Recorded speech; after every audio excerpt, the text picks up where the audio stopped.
I am really excited about this video. Feral DPS, Feral Druid TBC guide. This is going to be immense, I promise you. It's going to be long, obviously it's going to be long, but if you want to see a longer version, full unedited 2.5 hour video about cats, Feral DPS, just everything that you need to know, then join the channel, become a member. All of these class guides, the full unedited version, which are going to range from probably 2 to 3 hours, are going to be for members only. So there's 2 on there at the moment. There's going to be 3 by the time I finish recording this. So that's the Warlock, the Feral DPS Druid, and the Protection Warrior. As I say, that's exclusive content purely for members of the channel. So click join, get involved, and you'll learn loads.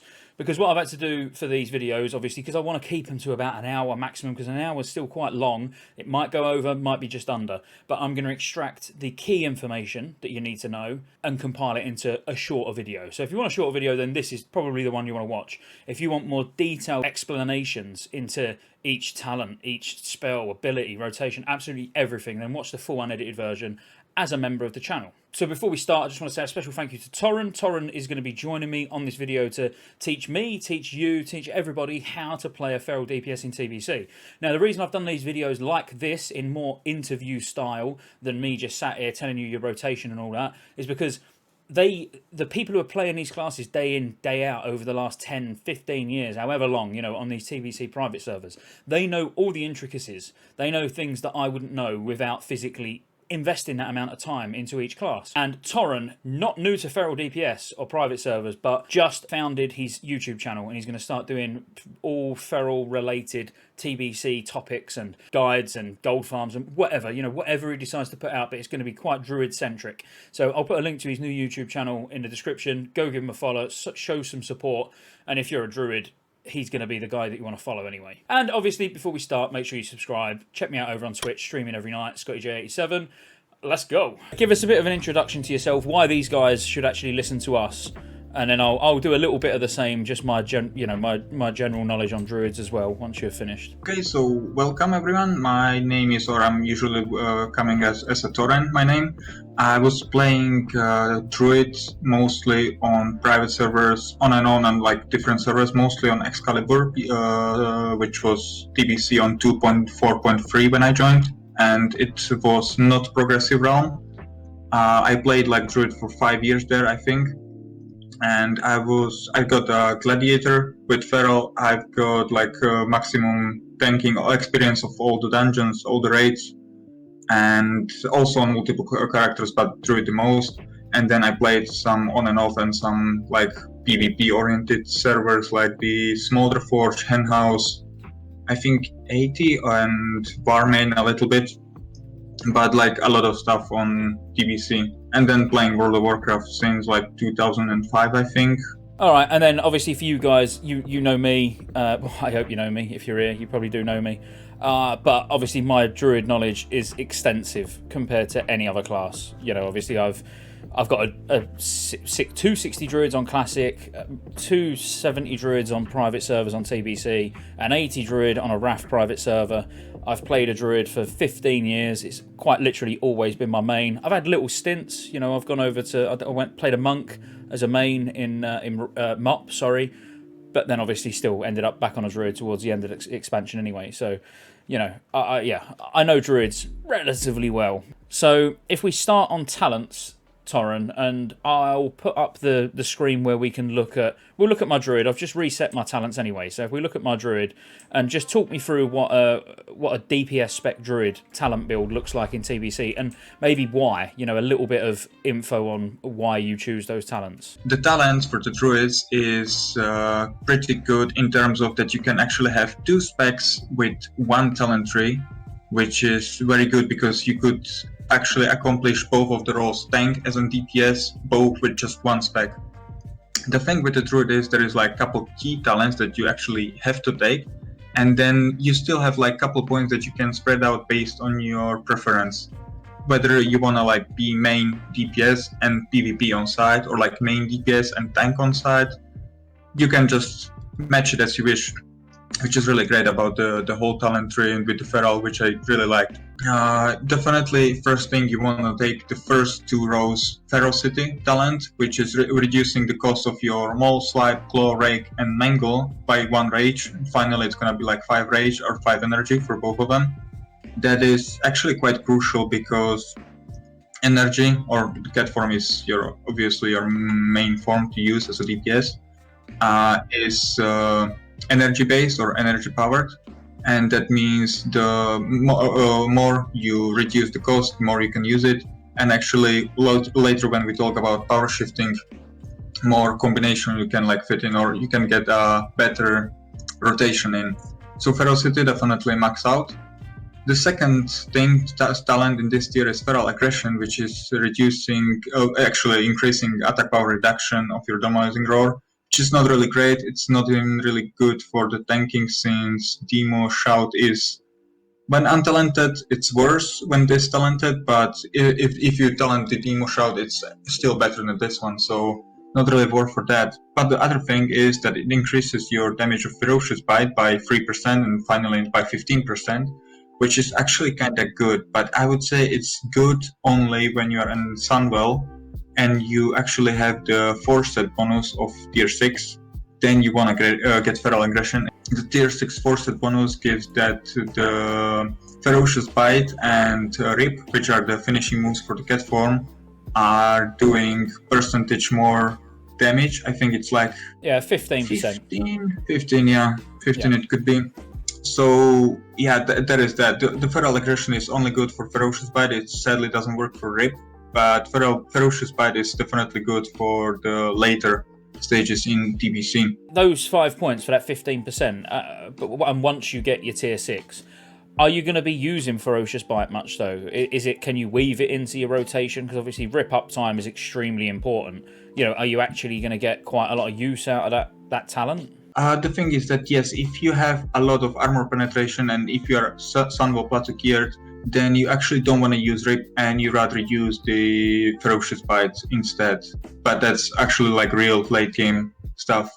And the other thing is that since we put those 5 points in Ferocity and we actually got to tier 2, the tier 2 talents doesn't give anything for DPS at all. There is the threat for the bear and for the stealth, that's not going to help us with DPS. Then improved bash and pounce, also not going to help with the DPS. And then thick hide, which gives armor, which is good for off tanking, which you might really consider, but as I said, just not increasing your DPS. So you can use like 5 points in ferocity and feral aggression, you get 10 points in the talents, and you can move on to third tier. Now, maybe one thing I would consider, if you want to be like a DPS as your like main focus and being tank as an off tank, if you like your guild occasional needs, then you can definitely take some Feral Instinct, some Take Hide. Take Hide is really good because first point gives 4% armor contribution and next 2 points give 3 and 3, so in total 10 points. 10% for 3 points, but the first one gives 4%, so the first point is the best from Take Hide, it gets the best value. When we use those points, we get 10 points, and we go to the third tier of the Feral tree, so we definitely take Sharpened Claws for increasing our critical strike chance with cat form and direbear form, so just straight up crit, very good. So we take their 3. We also take Feral Charge, which is mostly for tank. There is no Feral Charge for cat as is in Wrath of the Lich King, but still sometimes it might be helpful to switch into bear and charge to get like better position, even if you are pure DPS. Feral Swiftness is definitely viable, so 1 or 2 points. I would actually take 2 points in it. Yeah, I would ordinarily go 2 points, definitely. Then the next tier, which is the 4th, the Shredding Attacks, Predatory Strikes, and Primal Fury.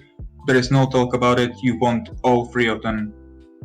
Primal Fury is giving you when you take both points, you get 100% chance to gain additional combo point when you get a critical. And the good thing about Feral Druids is that they get a lot of critical chance, and you're gonna get the use of this talent almost not every single time, but you get a lot of procs from this. Since you crit a lot, you're gonna get a lot of combat points, so you can use it either for like quick rip or actually in tier 6, as I said, you're gonna use Ferocious Bite, you can more often use it. Then another thing, predatory strikes, there's kind of no-brainer. You get 115% attack power of your level. So that means it doesn't scale with your attack power, it just scales with your level, so that's 70. And 150% is like 105. Yeah, 105 attack power, so just straight up attack power, why not to take it? And then shredding attacks is reducing the energy cost of your shred by 18 points. And that's really huge because you can actually weave more of those into your rotation.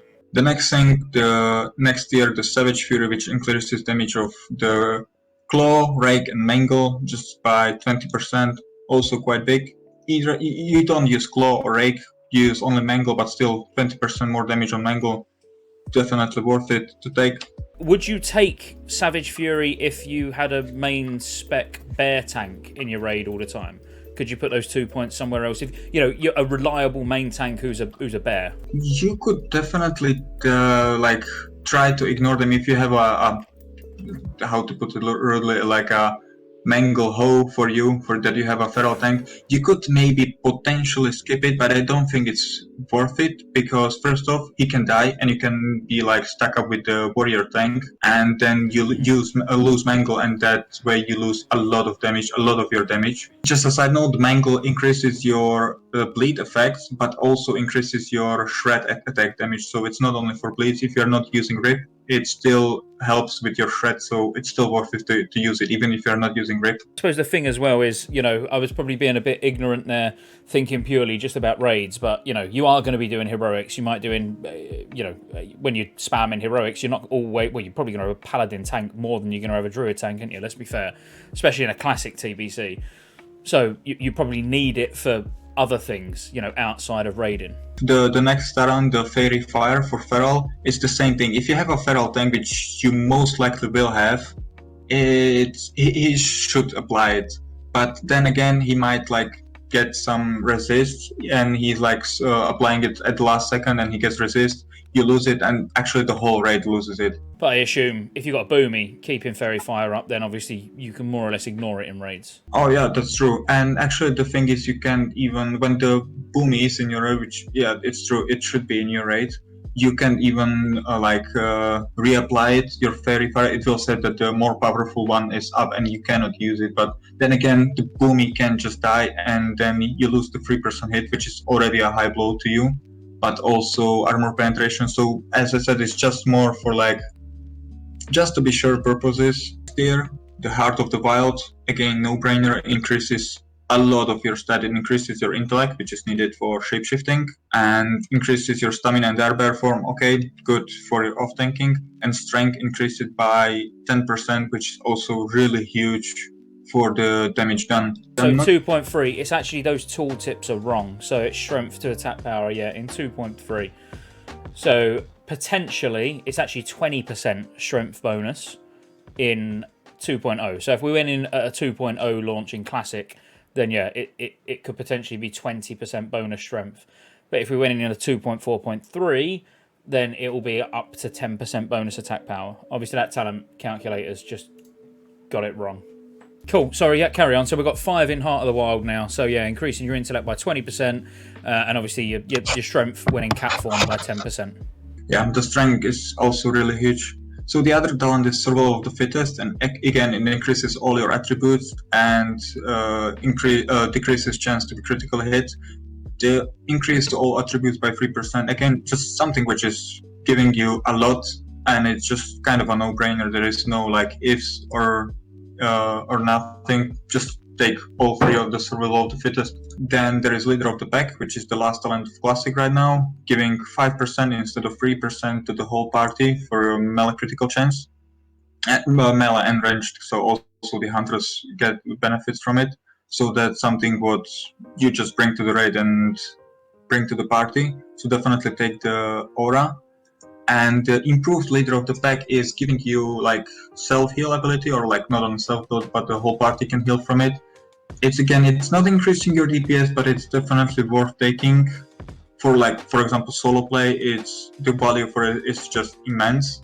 but also for the raids. You don't really have any other points where to spend it, so improved leader of the pack is definitely worth it. So I would take it anytime, any day. Yeah, also some talents like Nurturing Instinct, which is in 1, 2, 3, 4, 5 in 5 tier, which is giving you healing bonus based on your agility.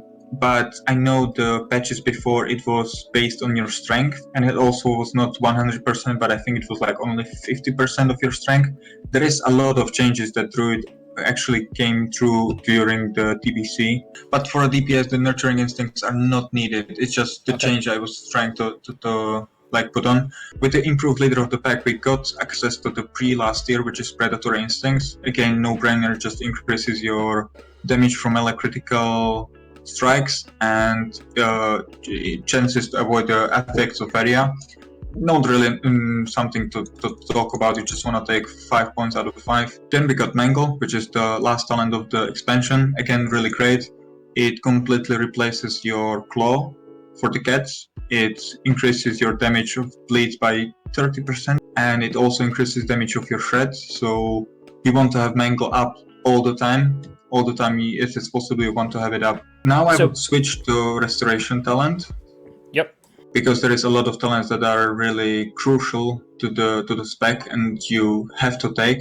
The first one is Furor, which gives 100% to gain 40 energy when you shapeshift into cat form, and probably all of you know, but just to be sure, that's the power shifting that when you use or like you deplete all of your cat energy, you can cancel your aura, switch back into the cat form, and Furor will give you 40 energy for free, pretty much. You just lose 1 global cooldown, and you get 40 energy just in an instant, and you can use your spells all over again.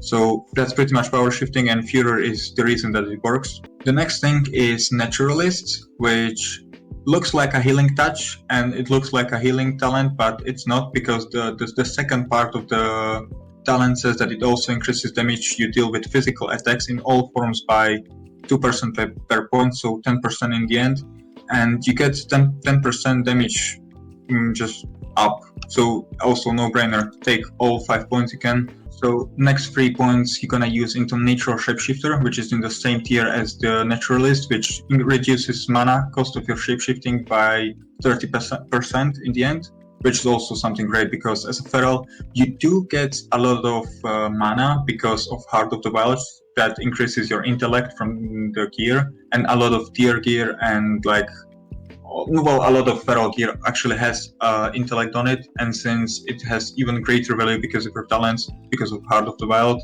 you will have decent amount of mana pool, but still reducing mana cost of shapeshifting is crucial to be able to power shift constantly. And then the last point you want to take in Resto tree is Omen of Clarity, which is a percentual chance that your hits will proc it, and that means the next spell you're gonna use is be resource cost free, so that means also your healing spells or spells in bear form, in cat form, they're gonna be for free, so you can get 1 more shred just for free, which is really great. The thing, I would come back to Feral Tree again, and those 4 free points you can spend as free as you wish. It's completely up to your preference.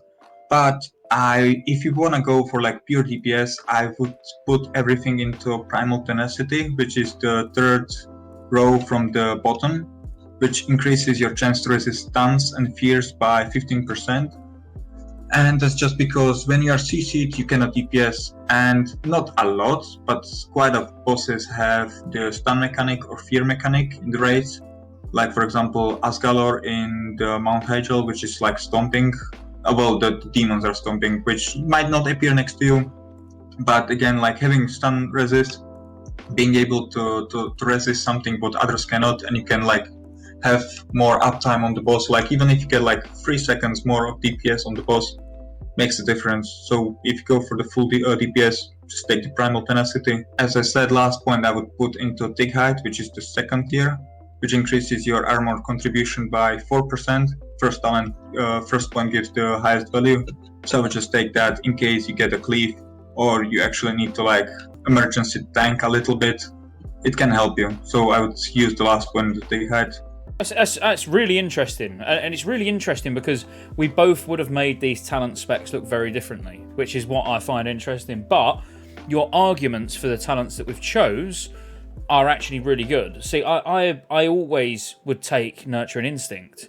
I mean, the only changes I would have made is I wouldn't have gone Thick Hide. I'd have took 1 out of Primal Tenacity and put 2 in Nurture and Instinct, just for the extra healing that you're taking, you know, on AoE fights. Now, I'm not saying that's the right way to go. You know, we can leave it at your way, but I would say they're both probably an option. Like you said, I suppose it really comes down, those last 4 points are sort of personal preference, aren't they? It's where you feel that you get the most use out of them. Yeah, exactly. I also am of the same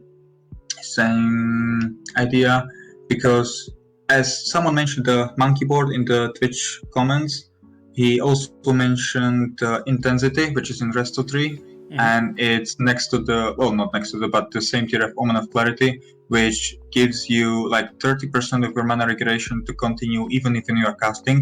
And you say, oh, Feral is not casting. He's casting power shifting, so all the time you're gonna be inside of the, well, not all the time, but most of the time you will be considered inside of the 5-second rule, so you won't get full mana regeneration, but you will just get the partial one. So intensity would actually help you a little bit, but the thing is, on feral items you get the intellect, but you don't really get the spirit.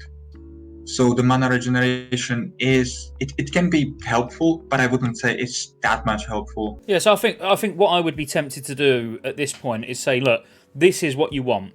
So the way we've got the talent set up now, there's 4 points left. You need all of this. You need everything that Toren's told us we need in here. Now you put them wherever you want. You know, you could if you wanted to do a bit of tanking and you were struggling on threat in dungeons or something, maybe you put 3 in Feral Instinct and 1 into Thick Hide. You know, maybe if you're doing a bit of PvP, you might want to put 2 in Brutal Impact and then maybe take Nature's Grasp. You know, I suppose these last 4 points, really, they are completely down to what suits your playstyle best. And if you need that extra bit of mana from intensity, you know, because you are like struggling, even using dark runes, using, you know, super mana pots, you know, power shifting and using those in macros, and you're still struggling to keep your mana up, maybe intensity is right for you. Yes, exactly. One more note for that: the first tier of talent, the feral aggression, which increases your ferocious bite. That's also kind of optional. Like, if you just want to go for a full DPS spec, DPS spec, and you don't want to do anything else, then this is the template, and the last 4 points are completely up to you to use. But also the feral aggression is like, you can get another 5 points that you can redistribute elsewhere if you want to, like, also, oh well, I know I'm gonna be off tanking on some of the bosses, you don't have to take feral aggression. It's just a little for your DPS, but it's something for your DPS, so that's why I said it to put it there. But otherwise, you can kind of ignore it. You can do without it. So tell us, what do feral DPS, what do druids get? You know, what new abilities? Let's exclude talents. So the whole druid as a general class, he gets Life Bloom, which is a really great healing thing, really good for PvP. Even if you are doing a feral PvP, the Life Bloom is still the heal to go. Other than that, it's not really important for DPS, so I won't go into detail. Then you get Flight Forms, which also not really contributing into your DPS, so you get a Flee Fright Form. Good thing. You get Lacerate, which is for your bear. Again, not really something for DPS. It's not gonna help you when you are DPSing, so Lacerate is also not something what is needed to be discussed. The only thing that the cat gets is the main, and it works a similar way. It's a finishing move, and it's like a combination of Gouge and Eviscerate from rogues. It's like worse from both of them, but it's a combination of both in one spell. So that's I think a good thing. It gives damage, but it gives less damage than the Ferocious Bite. What I use it for personally is another interrupt, or a chance to build, like in PvP, you'll maim someone just to build more energy while they're incapacitated to then get a couple of big shreds out. Yeah, Cyclone. In terms of PvE DPS, Cyclone is not gonna help you, definitely not. In PvP, really great spell. You're gonna use it all the time, even as a feral in arena. Just great spell for PvP. For PvE, it has only one use, and that's mostly to piss off your guildmates. And that means when you cyclone the mob, the mob, they cannot DPS it, they cannot dispel it. So if you, well, actually, it's not only for pissing off, but if you see a mob that just cannot die and people are going to DPS it, and you know it has to survive, you can hop out of the form and cyclone it to like prevent people from killing it.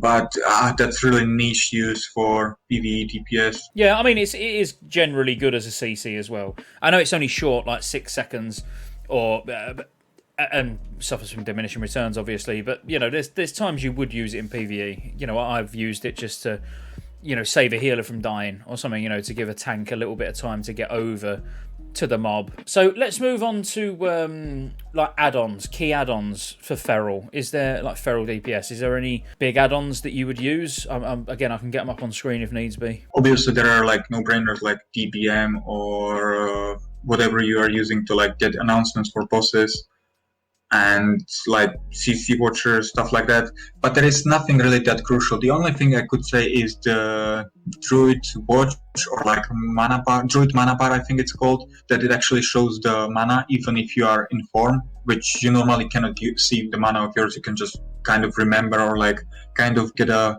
feel of how much mana you have.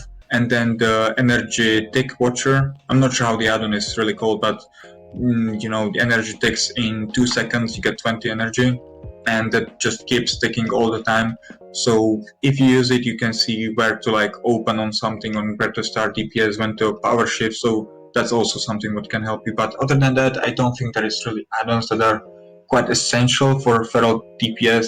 All right, so I've got to add one, and I've got to add one that I quite literally can't play Feral without, and I mean it, as in when I couldn't find this add-on to begin with, I made it myself, as in genuinely, I made it out of weak auras. Is Here Kitty. So I cannot, and I mean cannot, play a Feral Druid without Here Kitty. So for anyone who don't know what it is, it actually started working in later expansions for multiple classes, including rogues, including Death Knights. Even enhancement shamans when they started building, was it like Maelstrom charges or something like that? So Here Kitty is an audible combo point generator that you actually hear. So it'll go like do do do do, and as soon as you hear that high pitched noise, you know, bang, you've got 5 combo points. So you never need to look at your combo points. You really, once you start to get into the flow of playing a Feral, you don't even need to look at your energy, because you know roughly when you're going to get a tick. And I mean, that comes with a lot of practice, obviously. But yeah, when it comes to add-ons, Toren, I can't think of any others either, if I'm honest. Not that are completely like mandatory to the way you play. I'm looking at my add-ons now. Obviously, having a clean UI is nice. And using power auras or weak auras or something like that to be able to track your bleeds and track your mangle uptime, but obviously not just yours, track mangle uptime on the mob, the boss, the whatever you're fighting, so you know that you're not wasting shreds on something that's not been mangled, and having them as clear as possible. I mean, if I just really, you know, the sort of things I use, if I just quickly switch to the other screen just for a second, you can see, you know, for example, look at how that's basically shouting at me to say put Omen of Clarity on. You know, having those sort of just reminders of things that you need to know. And it's the same. I will, when we're back in the other screen, I'll move to a mob and start fighting something to show you how my UI looks when I'm fighting as Feral as well, so you can see how I track all my bleeds and stuff. But I think having a clean UI, having a UI where you can track, you can see that I've got my mana bar up there, so that's exactly the add-on that Toren was talking about. So having, you know, being able to see what your mana is when you're in cat form, massively important. Might not be important in classic TBC because the API might be different. We might not even need an add-on for it. But, you know, assuming that we haven't, if you can't see your mana, you need to see it, because mana equals damage as a Feral Druid, which is a really weird thing to say, but it's true. But yeah, Toren, talk to us about professions as a Feral DPS. Okay, professions. So, as you probably heard a lot of times from Scottejaye, especially if you watched his profession guides for TBC, leatherworking. And leatherworking is, first off, the drums, of course. Again, no-brainer. I don't want to really explain what they do, but everybody in Classic, in TBC might want to use leatherworking, so that's something what helps you with the drums. You can actually get some items which is going to help you. Yeah, Primal Strike. Primal Strike, yeah. Chest belt and braces. So that's really something what can like immediately help you pump out a lot of DPS, and it's gonna help you. There are some items in leatherworking that are just straight up made for your class or like for leather DPS classes. So leatherworking is something you want to pick it up, not only for the drums, but also it has other uses for your spec in total, that you get like some items out of it. The next one I would mention is enchanting. And again, enchanting is no-brainer. It's not giving you something special that it doesn't give to other classes. It just gives you either 4 stats to your rings, or the other thing which is good, I would want to talk about, is 2 weapon damage to your rings. It gives like +2 weapon damage to one of your ring, and of course you can use it for other ring too. The thing is, it sounds weird because it's giving weapon damage, and Feral is not really using a weapon. Like, Feral cannot proc Moongoose in TBC. And it sounds it wouldn't work, but actually +2 weapon damage is doing... It gives you more DPS, raw DPS for Feral Cat. But on the other hand, all stats also have not only pure damage, but it also gives you intellect, which is needed for power shifting, and it also gives you, well, spirit for regen and like stamina for survivability. But 2 weapon damage is a little bit better in pure DPS. I just want to take it back just really quickly because I did say I'd show you, so I want to just show you. So when we're going back to add-ons, it's quite important, as I say, that you track everything really carefully, and I'm going to try and do this on these without killing them.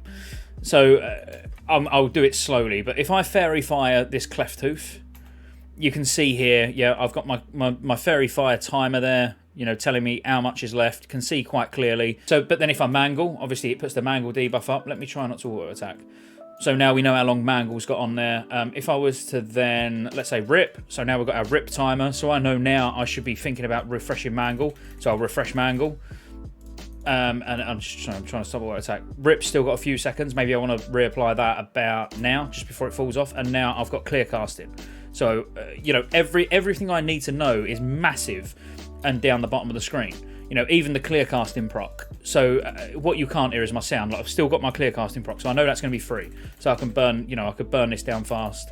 So sorry, I just wanted to take that back and at least show you how I raid. And obviously I don't look at my energy bar. I don't look at my, you know, combo points because I hear my combo points. I can be really focused on the mechanics that are going on. The only thing I don't track is rake, because obviously you shouldn't be using rake, which we'll get to. So now I understand the stat priority is going to change, obviously through, you know, through the tiers. Well, not tier 4 and 5. It's going to be the same, but obviously when we start to get armor pen, that's going to be a little bit more sort of prevalent in your stat prio. But talk to us sort of about just general stat priority. What should they go in? What order? What do they need to? Yeah, make sure they've got. Let's start with the main stats. The first one, stamina, let's say, increases your HP. Not really something we want to take as a feral DPS. It helps you to survive, but it's not something that you actually want to get and like focus on it. The other thing, the 2 main stats that are real focus on are agility and strength. And the thing is, both of them are godly good for feral DPS. Agility is giving you a lot of dodge, which is for tanks, so we can scrap it for now. It also giving you armor, again scrap it for now. But then it gives you attack power, which agility is not giving attack power to a lot of classes. Like, for example, it doesn't give attack power to warriors as far as I know, but it gives to feral, and it gives quite a lot. I think it's like one agility gives 1.6 or 1.1 or something like that attack power in conversion, and it also gives you obviously crit, which is really great. And then there is strength, and strength is heavily undervalued in a lot of guides. Strength is giving you like 2.1 or 2.6 attack power just from conversion, and that's a lot. When we're talking about like the conversion, obviously, yeah, the standard conversion is 1 agility is 1 attack power, 2 strength. 1 strength is 2 attack power. Yeah, so you get 2. But obviously, then you've got to take Heart of the Wild into consideration. But not just that, you've got to take Survival of the Fittest. Obviously, we've covered the talents already, and you get the 3% extra stats from Survival of the Fittest. So it works out being like strength is 2.49 attack power for 1 point. 1 point of strength, 2.49 attack power. That's massive. And obviously for agility, you're getting like 1.25 attack power, which is big. But you've also got to think that you, as a feral druid, you only need 22 agility for 1% crit. So when you think about that, that's quite low. 22 agility is not that much, you know, to get a full 1% of crit. And I think that's what actually what makes being a druid so good, because you can get so much attack power from I want to say so little stats, you know, in comparison to other classes. Yeah, the feral cat always gonna have the most attack power out of all classes in the TBC, because also first they got the attack power from the staffs, so they usually get like from 700 to 1.3k, I think, attack power just from the staff, and then they get crazy conversions from the strength and agility both together. So yeah, you're gonna have a lot of attack power, like even like double of like warriors or something. Yeah, what's really good as well is when you look at a weapon, or when you look at anything that gives attack power. So we'll use a weapon, because a weapon is obviously the where the most attack power comes from. But you get more than what it physically says. You know, assuming we're going into a talent changed, you know, balanced version where you get 10% extra. Yeah. So for every 1 attack power, you're getting 1.1, which is, I know it don't sound a lot, but when you're sitting on like 2-3k attack power, you know, that 10% is massive. Yeah, definitely you're gonna have a lot of attack power. So yeah, that's the thing. The strength and agility, both of them are definitely noted. And sadly, I cannot tell you like definitely like benchmark or where it's the turning point that you don't want to get agility, but you rather want to get strength. You kind of want to get both of them. If I could choose, I think I would choose like a little bit agility, like a little bit more, at least from the beginning, until I get into tier 6, and then I can like compare on the target dummy which one of them I want more. I would go for about, and it's really strange, I was just about to say what Dark just said in chat. I'd go for like 50% crit. Once I get 50% crit, I would prio strength, and that's sort of been the general rule that I've stuck to. So I think if you're critting every other attack, or the majority of the time, every other attack, I think that's like a good place to be. So what about the other? So obviously we've covered sort of what the stats give, but in order, what would you prio? So I'm assuming you're going to go for the hit cap first. Yeah, of course, hit cap, which is 9%, but in reality it's mostly 6% because of the boomkin. If you don't have boomkin, you should probably wear some loose gear in your backpacks that you can switch, and you can get 9%, but usually you should aim for 6% hit and then get other stats. So armor penetration, I would value that one the most. And just a brief like explanation, armor penetration is a special snowflake stat. It doesn't have diminishing returns. It has amplifying returns. More you have, the more impact it has. I think I'll talk about it, why is it in the feral video, and when we're gonna talk about armor. But just quickly, more attack power you have, like closer to 0 armor of the enemy you go to, the more armor penetration value is. So you definitely don't want to overshoot it. You don't want to go into minus armor of your target, because that's nothing, but you just want to go as close to 0 as possible.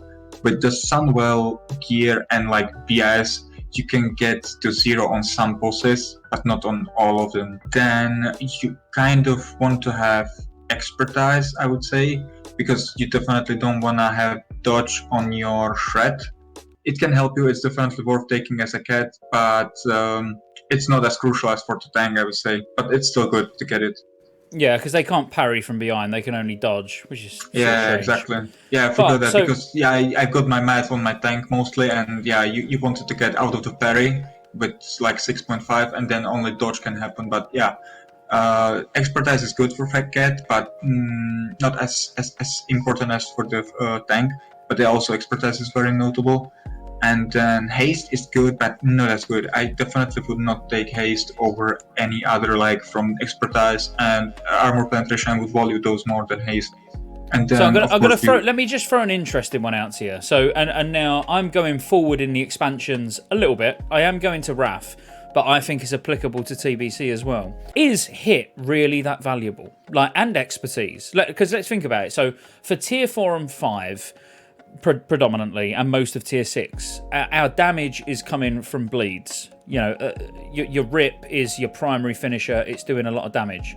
So on the basis that every tick of a bleed can't miss, the only things is the combo building abilities like Shred or Mangle that can miss. Is it that valuable? Because when we go into Wrath, we do not worry, or good ferals will not worry about hit or expertise. You'll get the bad ones that do. They'll focus on getting their hit cap, but that's not the way to play. So in TBC, could we get an interesting shift in classic TBC where we actually don't care about hit and we just maximise the amount of damage that the bleeds are going to do early on, and then maybe go for hit towards the end of tier 6 and in Sunwell Plateau when we've got those really like hard hitting shreds due to armor pen? The rip is doing just a small portion of your damage. The main damage comes from shreds, and just slightly below it is your auto attacks, and rip is completely down there. So in tier 6, it's definitely you want to get hit rating, because as I said, shred and melee attacks is your the biggest source of damage. In tier 4, it could happen, but I don't really think so. So cool. So we're basically saying then, so for a basic, I think a basic sort of overview on your stat priority, we're saying get your hit cap, get your 9% hit that you need, agility up to, let's say, 50% crit. Oh, I'm being killed. Up to sort of 50% crit. If you can get that high, then focus on strength. But still, if an item's got agility and strength, you're laughing. You want both, because you're doubling down. You're getting the attack power from agility and your double agility from strength. Obviously, then crit and attack power are probably quite close. Haste is very low down, but then armor pen obviously will slowly climb up. So in tier 4, armor pen's at the bottom, and we're putting it at the bottom because it doesn't exist. But then in it tier 4, eventually I think becomes only top. one of the trinkets, the unyielding icon or something like that, it is the only one of the small exceptions that you get armor penetration in your gear, and it's not really that worth it. As I said, the less you have armor penetration, the less value it has. More you have, the bigger value of armor penetration is. And since it's like only one item that has armor penetration, it's not going to help you as much. So yeah, armor penetration, it has priority if you have a lot of it, or if you can get loads of it. If you can't, just ignore armor penetration altogether. So it's one that gets brought up a lot. That's why I wanted it included, you know, because world buffs, everyone hates. Consumable farming all day, everyone hates. What's the standard consumables that you're going to need as a feral DPS? Well, hopefully this is not going to be boring, because I actually brought a lot of stuff for consumables, and that's where it can come down to like real min-maxing and just like you know, raid logging. So the thing is, Feral Cat can bring a lot of consumables and they can help him. Some of them are just minor increase, but some of them can like really change the game. The thing is, as you said, world buffs are no longer a thing in TBC, but I'm not sure if I should mention it, but to some extent there are world buffs in TBC. The thing is, hopefully the large meta is not gonna shift towards it, because I know, for example, when we just not there is mob in Hellfire Peninsula, and I'm not sure if it's some sort of a demon. Warlock can get to Hellfire Peninsula, enslave the demon, and he can give buff to other player, which gives like 30% attack power for 5 minutes. Yep, that's definitely going to be happening. The thing is that also the Warlocks can now summon you into the raid. So if you want to like min-max for your parse, which is terrible thing to do, people, please don't do it. It's gonna ruin the parsing game. But you can do it, that you get this buff, you get summoned into the instance, and then for 5 minutes you can have a godlike damage. That's the thing, it can happen. Hopefully it won't happen, but it can happen. And then the buffs from Darkmoon Fair, they'll still work. And also from the Lunar Festival, if you kill the event boss, which is Omen, you get again another 10% all buffs. So it's like the Swift of Sansa now. It just doesn't give the movement speed any, and it also works only like during short period of time in TBC, like for a couple of weeks. It's not gonna change much, but it is there. It can still happen. Hopefully it won't though. So that's the world buffs. But for the real consumables, now just a quick thing. Now you can have only one flask or 2 elixirs, which is Guardian and Battle Elixir. Elixir, one that is not really that much of a mainstream, I would say, is Elixir of Demon Slaying, which gives a lot, and a real lot attack power against demons, and most of the enemies in TBC are demons, especially in the later phases anyway. But Elixir of Demon Slaying, so according to TBC Twin Star, because TBC DB didn't work, increases your attack power by 265 against demons. If you are cheap, you can use the Flask of Relentless Assault, which is giving like 120 attack power, I believe, for 1 or 2 hours. I'm not sure now. I think it's 2 hours in TBC. Hopefully we don't get the patch where you can like combine all the flasks and elixirs as it was in the early TBC, because that would be nightmare. And then let's move to the like non-mainstream stuff, like really niche. The first one, which is still like some people might know about it, there is 2 potions that can help you with DPS. First one is the Haste Potion. You can again shift out of form, use Haste Potion, get back in, DPSing. I think when I was doing it, the Haste Potion gives you like 5 more auto attacks, like during the whole duration, but I might be wrong about it. It's a really long time I was doing this math and stuff. Haste Potion is good. If you don't have mana problems during the fight, Haste Potion is like your good to go potion you want to use during the fight. If though you have problems with mana, the thing is you don't want to use normal mana potions like the super or like whatever the highest equivalent of mana potion. You want to use Fel Mana Potion instead. Fel Mana Potion is the thing that you drink. It gives you more mana, but it gives you overtime. And there is also another drawback that it like gets you debuff for your spell damage and healing. But as a feral, you don't care. And also as a hunter and feral, you don't care about it. So you want to use this one because it gives you more mana over time. So yeah, it's better than the mana potions. You don't care about the debuff, it gives you more mana. And now for the like even more niche stuffs, there is Oil of Immolation. Yeah, the AoE like 50 exactly. fire damage. Even if you're fighting like a single boss as a Brutalus, you can still use it and you get like a maybe 1 or 2 DPS increase on the whole fight. You can use it a couple times. I think it doesn't share a cooldown with anything, not even with like health stones, with anything else. So you can use Oil of Immolation just to go like really the low length, to get the min-maxing out. And the last one I think I would mention is the Flame Caps, which is mostly used by fire mages to increase their spell fire damage. But it also makes that the attack hits from your damage, it gives like a small fire damage at top of it, like a enhancement to your damage. You probably just want to go for the agility either from fishing or from the warp stalker, so like 20 agility, and I think it gives then 20 stamina or spirit, one of that, I'm not sure. And I would like to get again a little bit more min-maxy, or like explain why the Adamantid Weightstone is so big, because it gives you again weapon damage and some crit rating. I'm not sure about the real values, but Scott is probably gonna put it on the screen. But the thing is, the auto attacks or the weapon damage you get out of that Weightstone is, and this worked for our private server when we tested it with a friend. So I'm not sure how it's gonna look, but I can read you this because I wrote it down because it's quite long. So for bear form auto attacks, Maul and Mangle equals to 77.2 attack power, and that's at its worst, the Weightstone, what it gives you, the value. For the cat form Mangles, Shreds and auto attacks, it gives 152 attack power, and that's before the attack power buff from the cat from the talents.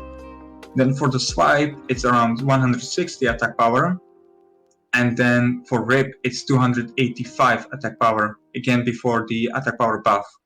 For Lacerate, the initial damage is 1,400 attack power, and finally, in an interaction that I'm quite sure is the back, the Lacerate Blade equal to Cataclysm's 6,000 attack power from that weapon damage you get from the Weightstone.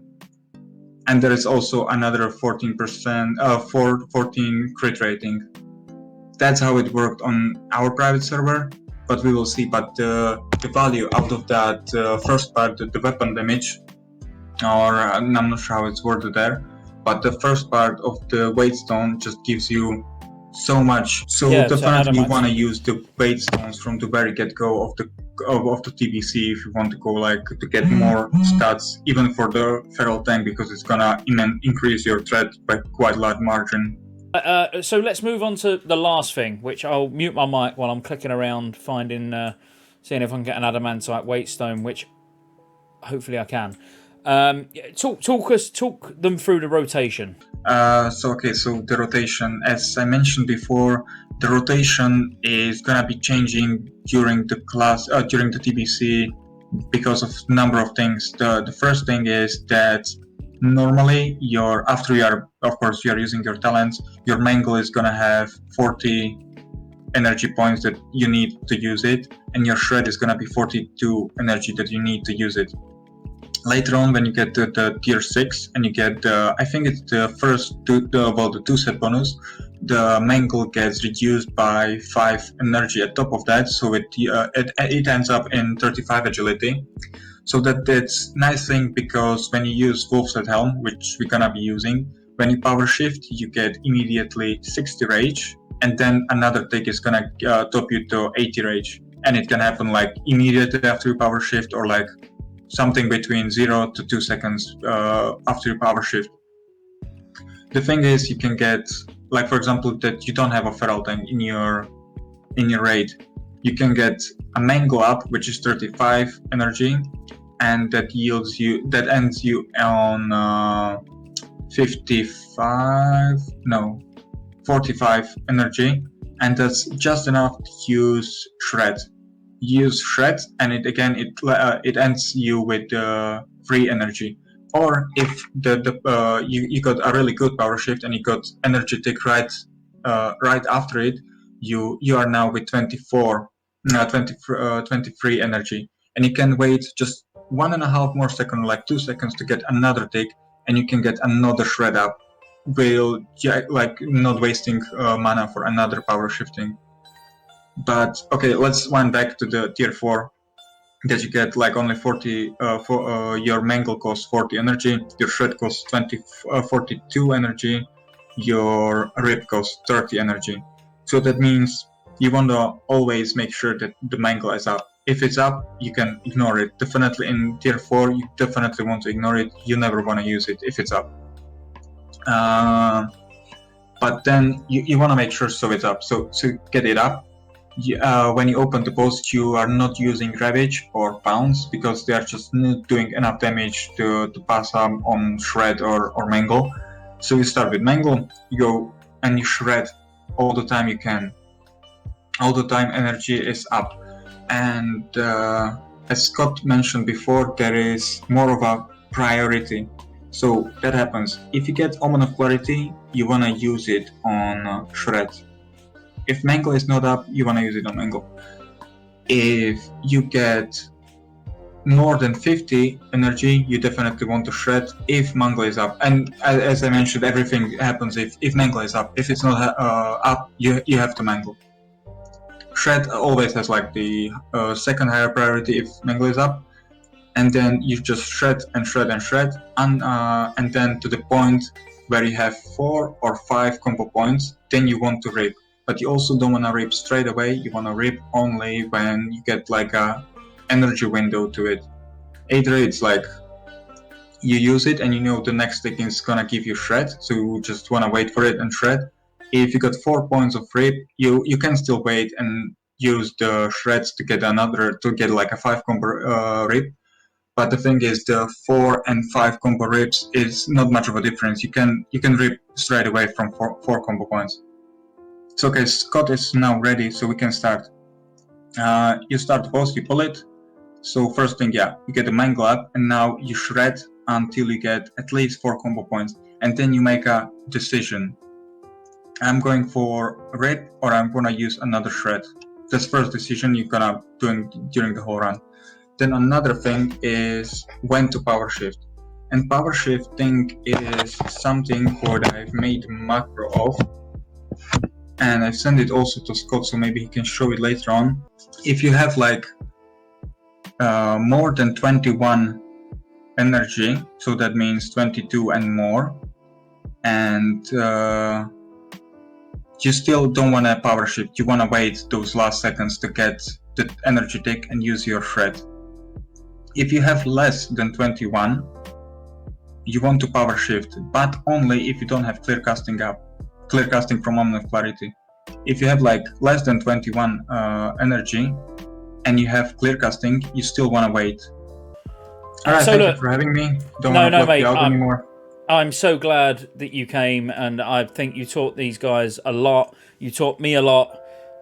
You taught, the community a lot. So thank you so much, mate. And as I say, I will definitely chat to you during the week or at the latest next weekend when we do tank. Look, guys, I hope you enjoyed that. I just want to take this last 10 seconds just to say a special thank you to all the guys that are on screen at the moment who have joined the new membership on the channel to be able to see all of these class guides in full. Trust me, I had to cut a lot out of this one, so there's so much more that you could be seeing. See you on the next one.